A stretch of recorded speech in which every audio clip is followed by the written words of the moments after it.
Yayiyimincili novuyo kulamafama ngo-2004 ngethuba ayinikwa le fama.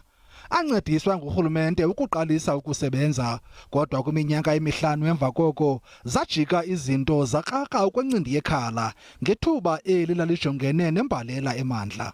Amagosa karhulumente angenelela athatha iinkomo ezingama-90 kwilinge lokuzisindisa kuloo mbalela.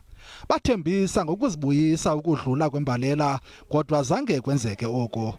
Ngaphandle kwenkomo nokuthengisa, lamafama angena ematyaleni, yaye sithetha nje akakwazi ukuhlawula imali awayeyibolekile. Lamafama athi aza kwenza konke okusemandleni ukuwugcina lo mhlaba, yaye acele urhulumente ukuba aphose umrhatshi angenelele. The only thing that is very, very important to me is the land and nothing else. So please, guys, help us just to get out of this problem of repossession. Amafama asakhasayo nawo ahleli kule fama, kodwa akhala esimantshiyane ngokunqongophala kwenkxaso. Ndiphazamisekile kakhulu zindaba zokuba iLand Bank ifuna ukuyehlutha le fama kuba ifuna imali yayo. Intliziyo yam yophukile, urhulumente uyasiyekela. Isebe lezomhlaba lithi liza kuyiphanda le nyewe ze likhuphe ingxelo epheleleyo kamva.